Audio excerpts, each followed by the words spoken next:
TSM on YouTube, and happy Easter. To celebrate, I've hooked up with Andrea from the Pink Cake Princess, and we're making some Easter sweets. So check out what she's making. I'll post that at the end of this video. Today, you and I are going to make a fun and festive Easter Funfetti Cake. I'm going to decorate it really adorably for Easter, and then inside when you slice into it is going to be a nostalgic childhood treat. The very first step is to gather your dry ingredients, and this will be my bowl number 1. And I just have some unbleached flour, and then I have some powder, baking powder, and some fine salt, and I'm just going to sift that all together. Next is bowl number 2, and this is my wet bowl, and I'm just going to cream together my softened room temperature butter and then my sugar. And you want to beat and cream until light and fluffy. After it takes on a pale yellow pastel color and it's light and fluffy, this can be achieved in about 3 to 5 minutes. You can add your vanilla, some high quality vanilla extract, and then your dairy. And I'm using whole milk here, but you can use buttermilk, sour cream, or even yogurt. And whip that together. Remember to scrape your bowl and your beaters as you go along, and now we can finally add in our last ingredients to our bowl number 2, our wet bowl, and that's our room temperature egg whites. They actually separate easier when they're cold, but you want them to come to room temperature. It's really important that they do that so that everything kind of bakes at the same temperature and it doesn't get shocked when it's in the oven. And then blend that together as well. At this point, my oven is preheating, and I like to do it now so that it doesn't just sit there idly, and this is perfect because I still have to fill my tins. And now all we have to do is combine our dry and wet together. So bowl number 1 in thirds, in portions, gets sprinkled into bowl number 2, and you just want to mix it in just to combine, making sure you don't overmix. This next step is completely optional, but because this is an Easter cake, I thought it would be fun to add in some sprinkles for kind of like a rainbow or a funfetti cake. Just a little bit goes a long way, and just kind of fold that in there. And I've just greased my tins, and you can line it with parchment if you'd like, but I've had really good luck with these pans, and just stir in the rest of it. And you can also do this if you don't have any sprinkles, or if you don't want to use sprinkles, you can take little bits of colored or tinted chocolate, white chocolate, and stir those after you chop them up into the batter as well.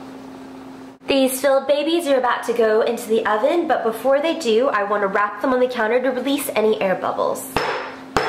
And if you want to be technical, you can weigh out each layer in each pan on a digital scale, but I just eyeballed it and it'll be fine. While the cake is baking, we're going to make a really easy, fluffy, whipped vanilla buttercream. So, to my butter, I just have some unsalted room temperature butter, by the way, and it's really important that it's soft. I'm going to beat it up and add some powdered sugar. And by soft, I mean it's kind of like the consistency of soft, scoopable ice cream.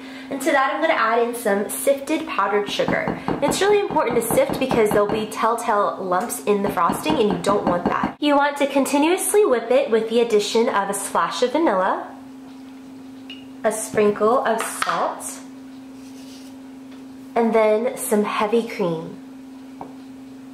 It is really important to allow your cakes to completely cool down before you try to assemble it, because the buttercream will kind of melt and slip everywhere. And right now I'm just lightly brushing and dabbing with just a little bit of simple syrup.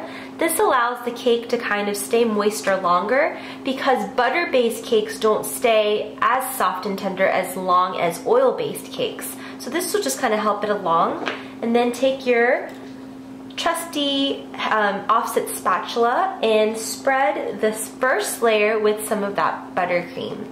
And I also feel like that simple syrup helps the buttercream to adhere better. So just do that, and then just make a nice little layer of sorts. And I usually do a crumb coat first, and then I do another coat afterwards, but we'll see how it goes because we are going to cover basically the entirety of the cake with decoration, so you won't be able to see it.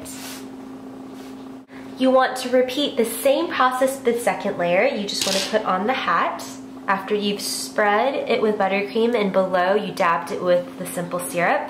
And I want to take a little bit more of that simple syrup and dab it on the top layer as well. And let that soak in, and then you want to do the same exact thing. You want to spread over a little bit more buttercream.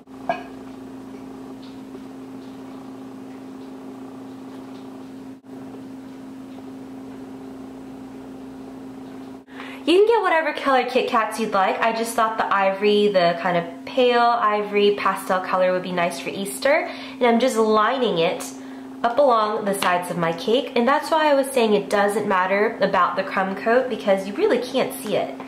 And just kind of align them all the way around until you have the completed Kit Kat border.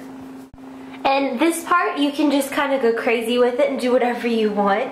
And make sure your Kit Kats are lined up nicely, and that buttercream will kind of act as an edible glue of sorts. So I think I'm just going to nestle on maybe 2 of these little babies. They'll be little lovebirds.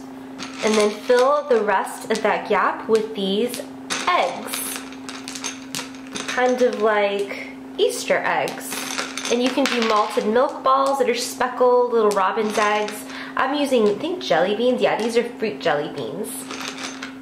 Not that the Kit Kats are going anywhere, but just to ensure that they don't. And also I thought it was just a pretty color contrast between all the pastels. I'm going to tie a ribbon around it and just kind of loop it in the front. Here is my finished cake, and I think it is just so fun, colorful, and festive for Easter. And don't forget, underneath all that delicious candy is that Funfetti cake with those rainbow sprinkles.